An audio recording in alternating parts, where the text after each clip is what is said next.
Hi everyone, this is Deborah Walker, and today on Food for Thought I've got a nutritionist, author and teacher, Martina Watts, with me. Hi Martina, how are you today? Hello Debbie, I'm fine, thank you. Thanks for having me on. Yeah, it's great to actually have you on the show. I just want you firstly to give my audience a little bit of background about yourself and how you became a nutritionist, because I know it's a really interesting story that leads really nicely into the rest of the show. Okay, I've been a nutritional therapist now for 15 years. I got into it because my health wasn't brilliant, and I had two sons, who were quite ill. They had severe allergies to foods and also the environment, like animals and dust and a few other things, and very severe food allergies. So they had to use the EpiPen, and I didn't really know what to do, and nobody seemed to be able to help me. The doctors were all really kind and tried to help me, but there didn't seem to be anything that anybody could do, except just avoid foods and kind of stay away, cloister ourselves away. So I was quite desperate for help. And then I found out that, they might be deficient in certain nutrients or have problems with their gut health that was contributing to some of their allergies. So I learned about that. I was particularly helped by the Hyperactive Children's Support Group, Sally Bunday, and she suggested that there might be some issues there with their health. So I learned more about it and became a nutritional therapist. Was able to help my boys, and it became a career. Fantastic. And they're now young adults, my sons, and they're doing really well. They've got rid of most of their allergies and their immune problems and their gut problems. And my older son he was very hyperactive as a young boy, and he's absolutely fine now. So nutritional health therapy really helped us as a family, and I was able through my practice to pass that information on to specifically other mothers as well, to show them how to improve their children's health. And so that was really rewarding, and I've thoroughly enjoyed it. It's a lovely story of mother effectively training for her children first of all, and then basically going on to work with clients. I just think that's where effectively we should all be. We should all have this kind of nutritional wisdom that seems to have been lost nowadays. Absolutely. It has been lost, I think. The responsibility for how we feed ourselves, how we feed our children, that basic wisdom has gone in many people. I think it's starting to come back. I think people are becoming more aware of it. I certainly tried to get the information out there through conferences. I organised 8 major conferences on children's health and adult health, obesity, mental health, particularly interested in mental health, in London. And I went on to edit 2 books, and I've just brought out another book as well. And I teach nutritional therapy at the University of Westminster. So I'm really keen for it to sort of become more widespread. So that you can take control, that you can make a difference to your health and also to the health of your loved ones as well. And that's the great thing about it, isn't it? Because lots of people, like you were saying, they don't realise that actually you can deal fundamentally with allergies. Mostly the advice is just pull the items out that are causing a problem. And I see that there's poor people who basically they pulled some out, and then they pull some more out, and then they pull some more out, and then the foods are so restrictive that yes. they're incredibly unhappy and depressed because they're on such a tiny diet at the end of it. Absolutely, and it's easy to get sort of obsessed with food and what you can't have, but there's actually a lot you can do. Yeah, absolutely. And each case is individual as well, so what applies to one person doesn't necessarily apply to everybody else. So it takes a good nutritional therapist to look at an individual case and try and get to the bottom of it and do some detective work. A lot of what we do is actually detective work. It's funny you should say that, because only yesterday I was actually trying to explain myself as an investigator of health. Oh, yes, absolutely. That's exactly how I would phrase it as well. I feel like all my analysis skills from the past have come into play, which I never expected, in all honesty. Yeah. Now, I've asked you to come on because you're one of the people behind a fantastic new website, and I've started posting it out already. So right at the beginning of the week, it has started to go through TNS, so some of you will have already seen it by now, which you've been advertising, called cokespeak.org. Now, tell my audience about how how this has come about, cokespeak.org. It's something that's bothered me for a long time. That nutrition professionals, the medical professionals, retailers, politicians, and also food manufacturers use a certain kind of language that sounds right, that sounds like common sense, but can be quite misleading and lead us into a sort of sense of apathy and an inability to actually think for ourselves. One good example might be there are no bad foods. Mm-hmm. There are only unhealthy or bad diets. And that's what we hear an awful lot. For example, let's just take an example, fizzy drinks manufacturers. They say, it's okay to have things in moderation. But then if you think about it, what is moderation? Is it your moderation or my moderation? What does it actually mean? And how one is able to manipulate and deceive through language. So I've been looking at that whole area, and I think that's how the CokeSpeak website came about, looking at it in a quite detailed way, and trying to sort of analyse the language behind a lot of what we're hearing in the media, in PR, and from food manufacturers who, they would say that because they're trying to sell their products, and that's fair enough. If you want to sell something, you're going to say nice things about it. But I don't believe that they should become our health educators, and that the nutrition professionals should stand up and say, hang on a minute, is it really such a good idea that we're consuming this much salt, this much sugar, these sort of processed foods, and what is it actually doing to our health? And at the moment, they're getting away with it, but I think we should stand up and say, hang on, this isn't right. On the CokeSpeak website, it does give a lot more detail on the homepage, explains, how you're being deliberately deceived by food manufacturers and also nutrition professionals who can be in the in the pockets of big food in some way or another. And there are also examples of how this is done. And in effect, on the website, you've basically shown the deliberate deceiving language, haven't you? Which is really fascinating. As I moved through the website, it's very NLP, isn't it? It's very hypnotic, the language, and like you say, it is deliberately leading people towards apathy about altering their or making any alterations to taking these foods out. Absolutely, because it lulls us into a false sense of security. Often there are half truths that are spoken, and we kind of believe that, and it feels like it's common sense, and that's why we should believe it. Just to pull out an example, if you look at the Getting Started page. Yeah. Let me just see. Here's a really good example of it.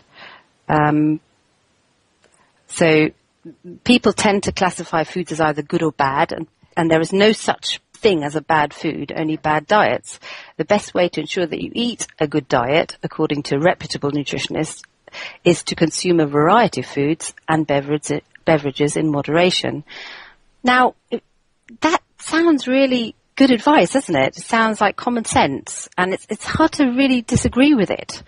But, they're not saying who these reputable nutritionists are, first of all, and they're not saying that there are plenty of nutritionists who actually disagree with that. And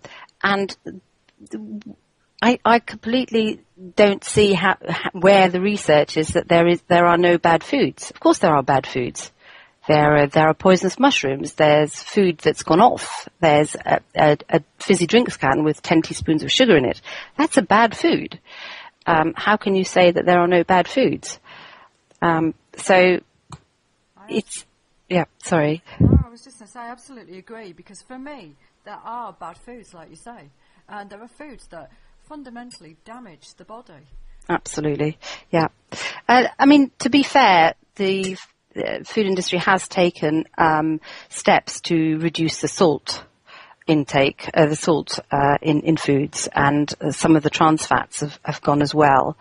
And they're obviously, taking out the things like the horse meat and goat's meat or whatever, and any poisonous stuff. But the sugar hasn't really been tackled, I think, enough. And I think we should flag that up, or we should say so. Well, with the research showing that, in effect, that the inflammation caused by it is leading potentially to your cancers and other chronic diseases. Now, there's plenty of research out there that shows those links. For me, yes. Therefore, there has to be, sugar. It should be considered a bad food in many respects. And and the links to diabetes now, to obesity, to how it affects your immune system, as you say, inflammation. The sugar is very aggressively marketed, and we like it. So we want to believe that it's true, that we can have it, and lots of it. And I think it's really bad to market it like it is being marketed to children in particular. Sweet snacks, breakfast cereals, sugary drinks. It also stimulates the brain's reward pathways, so we want more and more of it. And we see it, every children's party you go to. You look at what they're consuming. Well, you wouldn't necessarily give that to your pet, would you? I hate to say it, I absolutely wouldn't. No. And I think a lot of mothers are concerned about this and are aware of this, but not sure what we can do about it. And the Coke Speak website gives you tips and tricks to actually see through this manipulation, deception of language that's going on.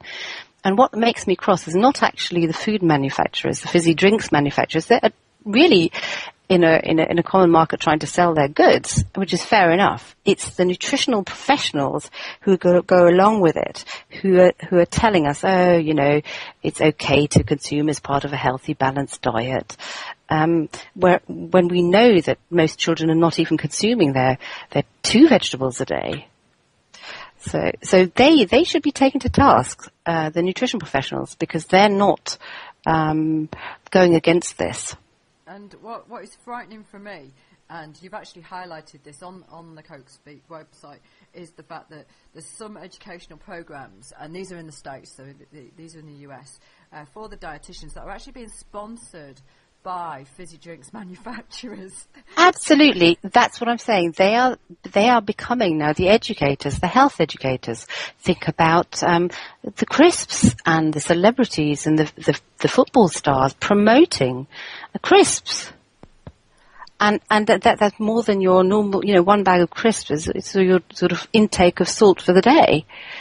And we see it as normal to consume this sort of stuff. So how can that be right? And our kids are soaking this up. And the thing is the key sponsors around the Olympics, just as an example, were a significant amount of junk food manufacturers. Your fast food manufacturers, your confectionery people were allowed in there. And then they were sponsoring you saw the billboards where they were sponsoring the athletes and the athletes holding the items as though they consumed them. And Yes. as part of their sports regime. And it might be okay for them to have huge amounts of sugar because they're exercising it all off. But your normal person, for them, it's really toxic. And people don't maybe realize that and say, okay, it's okay to consume in moderation. But again, what does moderation mean? Is that safe to have, 8 to 10 teaspoons of sugar in one hit? If you think about our evolution, we aren't equipped to deal with that amount of sugar all in one go. We never had it before, and now we're doing it on a daily basis or on a weekly basis even. So, one can of fizzy drink imbalances your diet, and it's a myth that there is this sort of healthy, balanced diet. And just recently, a piece of research came out, and you've got an article on there called "Killing Me Softly," and basically you've given an award out, which I completely agree with, in all honesty, on Coke Speak, for basically Gavin Partington, who's the Director General of the British Soft Drinks Association, where he was actually responding to the conclusion of a study on diabetes and the link that around drinking just one 12-ounce can of sugared of the soft drinks per day. And the response on there from him was astonishing. I'll read it out. It is well known that diabetes is the result of many different factors, including obesity and family history. Soft drinks are safe to consume, but like all food and drink, should be consumed in moderation. And this is the moderation point that you talk about. They all push it out there continuously. Yes. And if you look at the Eat Well plate that was brought out by the Food Standards Agency, which is a government agency that advises the government on on nutrition. If you look at what's actually on there, under the starches, there are cakes, there are biscuits, and I don't know if it's still there, but there used to be even a bottle of Coke. So I don't know where that's coming from and who they're supporting. But I'm not sure it's that they are supporting the health of the public. If you keep consuming one can of fizzy drink per day, it's not healthy. No. And the thing is that, I had Gregory Ann Cox on last year, and she used to be a caterer for within the industry. And she talked about the fact that, the design of the products is purposeful in regards to they want to make a profit, so they want to actually have you consuming more and more of them, so they are designed for you to consume more. So when they talk about moderation, they know full well that the products are designed, and in the words of of one product, once you pop, you can't stop. And actually one of my clients only this week said, once I open that can, I can't stop. It's quite addictive, isn't it? Yeah. And that's not really talked about. It's very addictive. And for adults, they can make their own minds up. But children, how is it affecting them? And we know that people have said, I don't know the exact reference now, but that our children may not outlive us. And that's a sad statistic. It is very addictive, sugar. And it's nice. We like it. We're designed to like it. But in this amount, it's not a good thing. And it's the language that we've got to watch, because that, as I say, these manufacturers, they're just trying to sell their products. Fair enough. But somebody should stand up to them and say, look, it's not a good thing. And where are the nutritional professionals, the dietitians? Why are they not standing up to this? And I've noticed, I tend to get everything delivered, and I live on a raw food diet predominantly, so I don't tend to have packaged products. But just recently, I've been making food for other people, and I've been in the supermarket, and I've spent excessive amounts of time, Martina, looking at, I'm being horrified of the amount of sugar in absolutely everything, including the most innocuous products, where I would think, oh, that will be okay. I pick it up, and actually, there's sugar in there. Yes, it not only tastes good, the processed food, there's not very much good stuff in it, so they have to put a lot of salt and sugar in it to make it taste good. So that's why it's going up. It tends to be going up. And it's the amount of sugar that we are eating that we would never have had before. If you think just back to 50 years ago, we didn't snack like this. And we're encouraged. It's interesting you talk about the snacking aspects of things, because we're encouraged to treat ourselves all the time. You know, the whole idea of high days and holidays where you would have your treat when I was a child seems to now be every single day, 2 to 3 times a day, because you deserve it. Absolutely. You want to treat, maybe you're tired, and we go into this roller coaster, this blood sugar balance where we've had a quick fix, and then, half an hour later we need another quick fix. And it internally it doesn't do good things, and it leads to imbalance.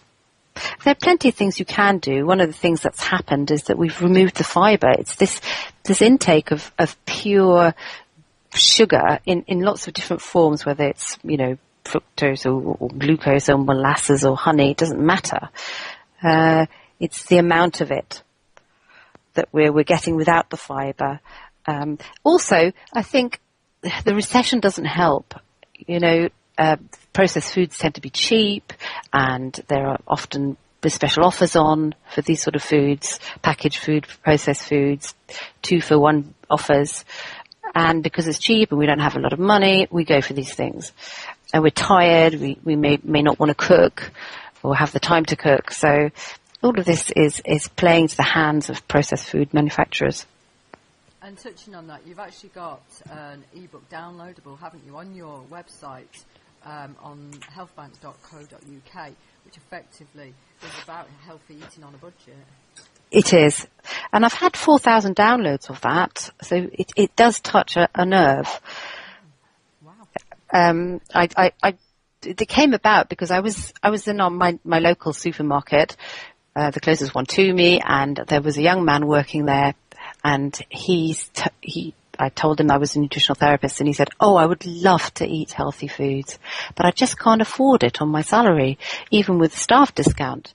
And I was really quite shocked about this. And I spent several days at the supermarket, devising, writing down prices and devising a healthy menu with recipes and writing exactly down, shopping lists and everything, and figured out that it is actually possible to eat well and a healthy diet on a budget at less than £20 a week. And I proved it. So it's up there on my website. If anybody wants to see how it was done, it's there. But I did notice that there are no special offers on broccoli.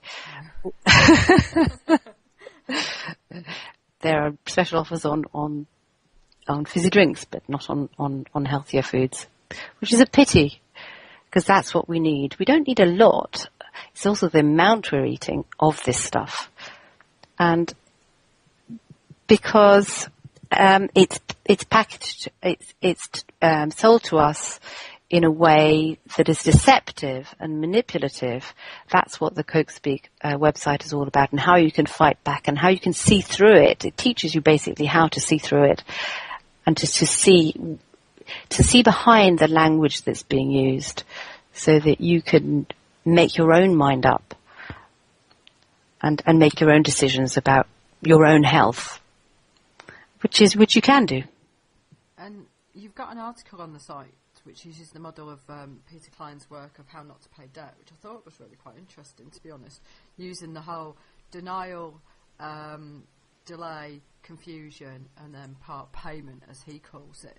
And you've aligned that model to what they're doing. And I just thought that was really quite interesting, even for me to see, because, in regards to denial, there are no bad foods, which is what you've talked about. Yep. The delay, more research is needed. Confusion, diabetes is multifactorial. Now, I think the confusion side of things is really a key factor, because, the biggest thing lots of my clients say to me in particular is they just don't know what to do anymore. Very confused. And there's, this typical speak is, more research is needed. You can't prove anything. That's very au fait, isn't it? People are saying that all the time. There's also on the website there's a mind map which pulls it all together, and if you look at that, it shows you how that sort of infinite cycle, as you said, is of denial, delay, confusion, and part pay, then leads into sort of this confusion, and then what they do is establish a belief, saying things like there are no bad foods, there are only bad diets, you can eat anything healthy in moderation, it's all about balance, all these sort of terms that we hear all the time to establish this belief and make us believe, and then a few sort of words are added to generate trust and comfort and to switch off our brains. So an example might be more research is needed. It's all your responsibility. It's not our responsibility. Everything's part of a balanced diet. Use your common sense. There are no bad foods. And then we believe that. And then you add a few crooked arguments in to reinforce the listener's desire to change absolutely nothing. And you just become apathetic. You become impotent. It perpetuates this sort of this inability to do anything about your health, to answer back. You know instinctively, actually, this isn't true. That this is okay. This fizzy drink or the constant sugar intake. We know it's not right. We feel it's not right. We don't feel right on it. But we don't know what to do about it, and because it's comforting, we get sort of lulled into this sort of false sense of security. And I know, because I didn't used to be very healthy. I mean, I grew up in Africa, in Nigeria, and we didn't have a lot of vegetables. It was a very arid sort of, quite near the desert, near the Sahara Desert. So we were brought up. It was the 60s then. That's how old I am. On white bread and Marmite and sugary foods and not a lot of vegetables, and we had a lot of these fizzy drinks, and it was quite stunning when we went into the sort of less affluent areas, the poorer areas, the villages far away from the cities that were very, very poor and hardly had any food or even drinking water. They always had a fridge with fizzy drinks. So the fizzy drinks manufacturers had got there, not the food aid, but the fizzy drinks manufacturers had got there first, which I thought, even as a 7-year-old, was quite odd.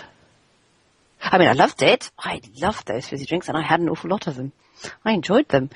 But, when I was in these poor villages, I thought, well, weird. They don't seem to have much, but they do have the fizzy drinks.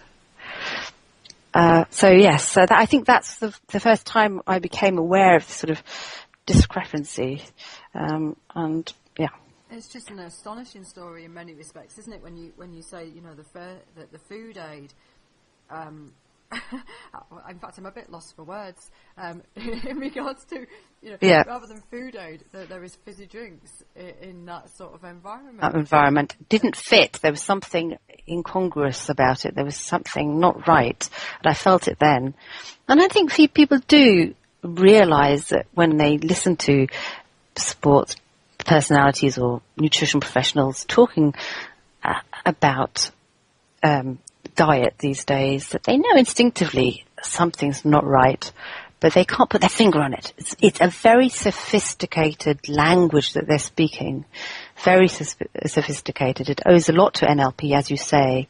It hypnotizes you, and it's very hard to fight against or to argue logically against unless you understand it. And often you're kind of left at the end of it without really with no comprehension of what actually has been said, because it's so ambiguous. It is, and a lot of what is said is true or half true, and then you think, okay, what they're saying is absolutely fine, so I'll believe the rest of it. For example, obesity is multifactorial. Well, yes, it is multifactorial. So it's okay to have your fizzy drink in moderation. Well, hang on a minute. What does that mean in moderation? And no, fizzy drinks are not healthy. So it's very easy to be taken in. And just coming back to that model on that page around the whole denial piece that you were talking about there, you talk about kicking the can down, the strategy of almost kicking the can down the road, which is effectively what the manufacturers are doing. I love it because, in fact, it's so true. If you look at fizzy drinks in particular,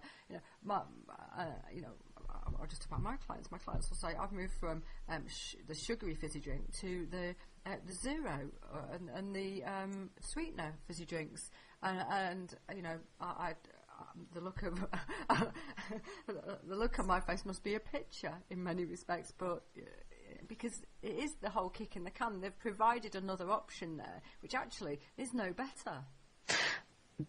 We just don't know.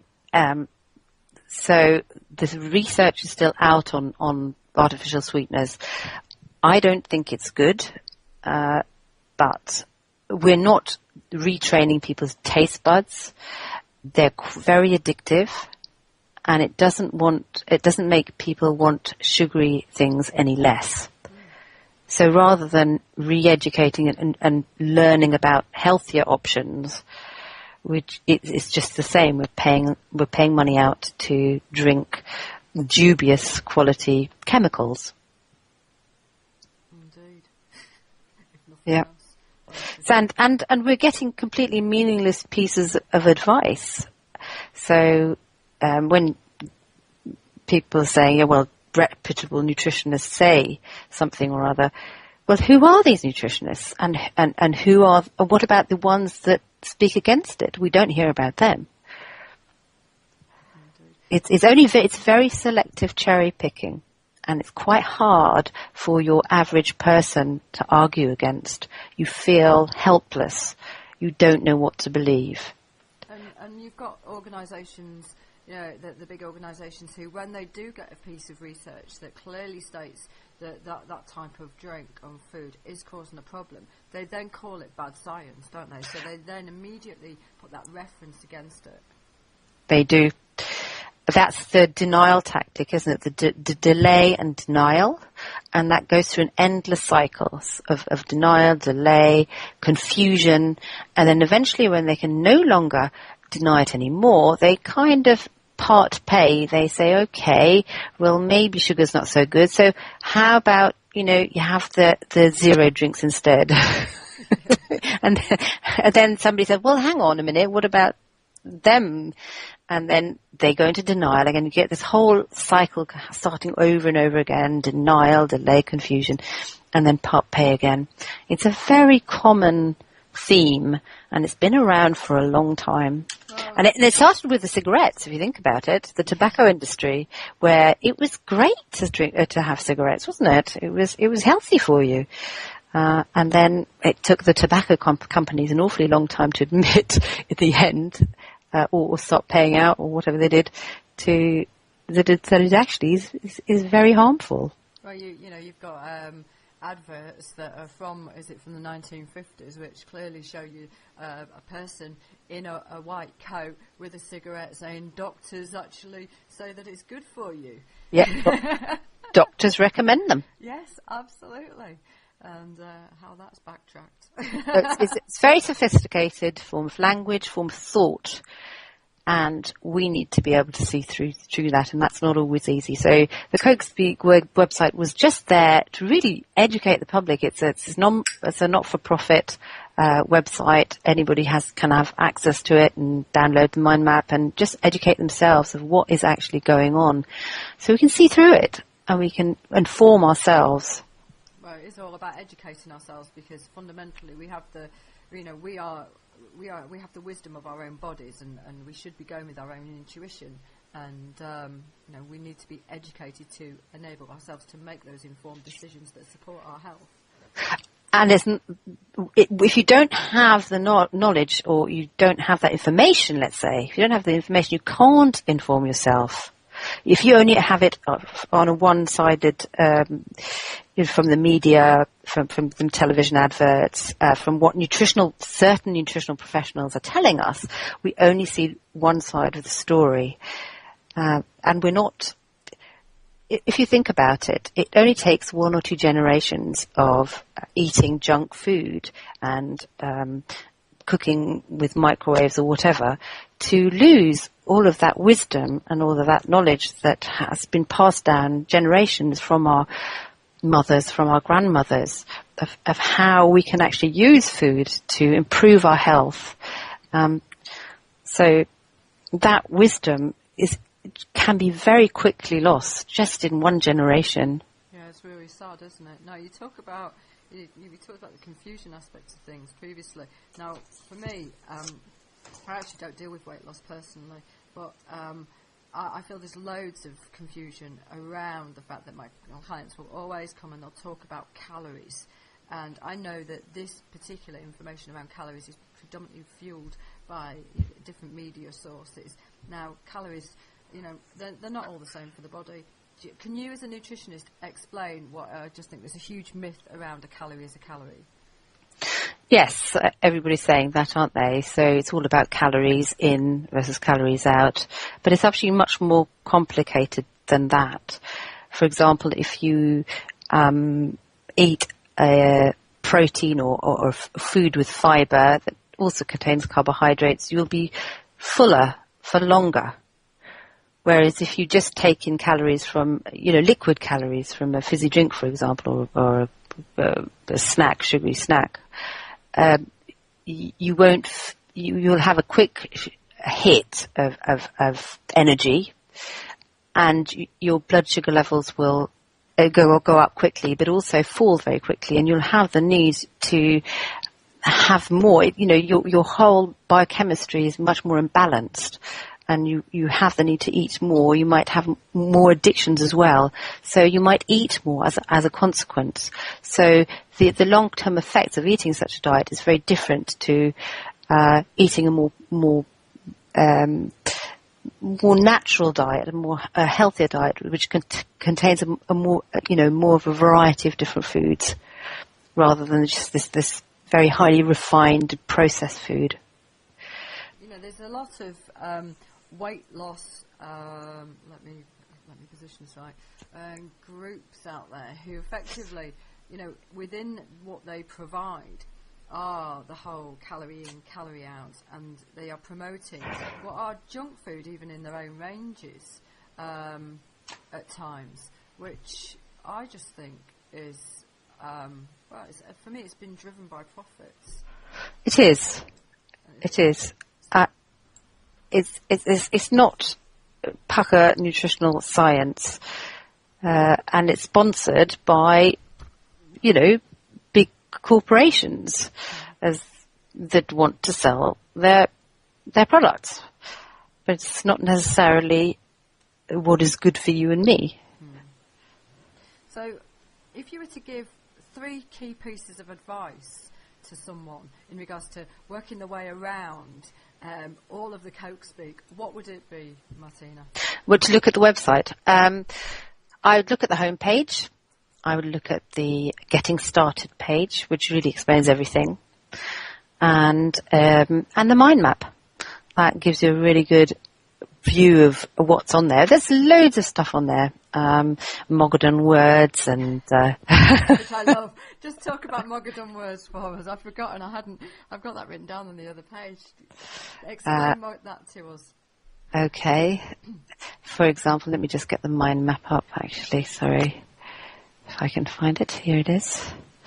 Okay. Mogadon words are: there are no bad foods, in moderation, balanced diet, evidence-based, part of the solution, more research is needed, consumer choice, trust in me. These words are designed to generate trust and comfort.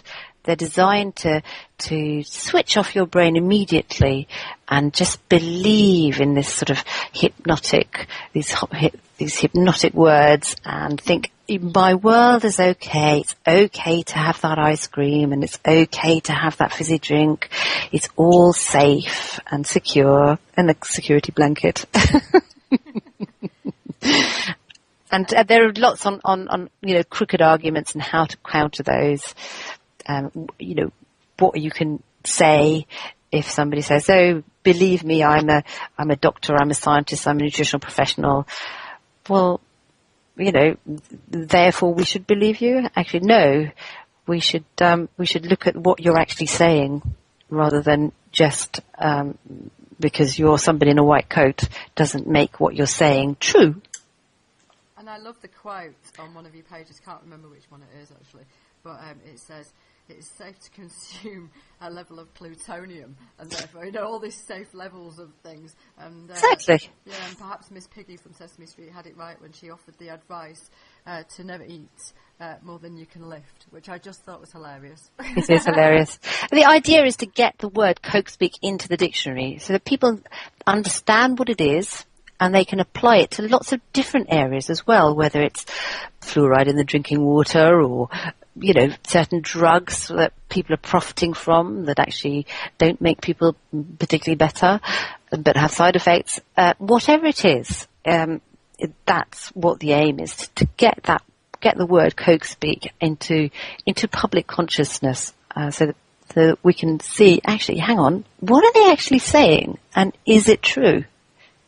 I absolutely love that idea. So, come on, guys, I want you all to start petitioning to get Coke Speak into the dictionary. I know there's enough of us out there listening to basically do that.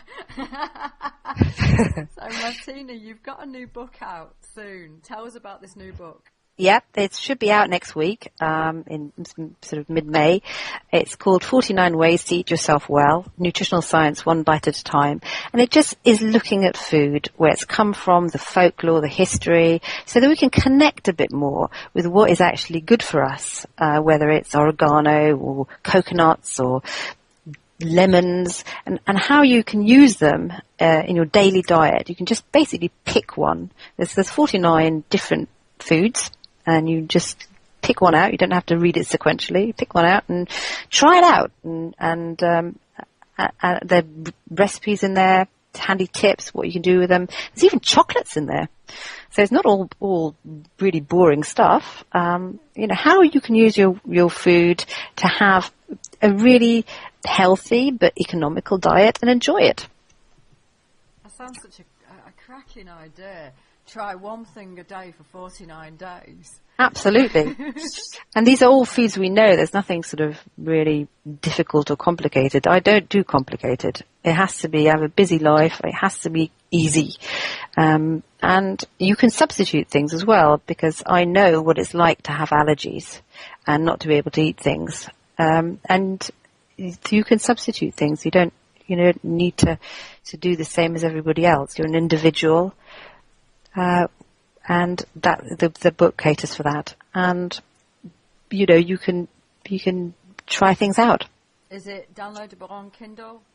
It will be eventually. It'll be on. It's on Amazon. It'll be in all the bookstores. Also, or for my website. Shall I give my website details as well? Yes, give the contact details out for us. Okay, so my website is thehealthbank.co.uk. And is that the best way to get hold of you? Yeah, if you want to email me, if you've got any questions or want to talk about your health or anything that bothers you, you can email me at martina@thehealthbank.co.uk. Absolutely brilliant. On Food for Thought today, I've had Martina Watts, nutritionist, lecturer and author, with a new book out soon. Thank you very much, Martina. Thank you, Debbie.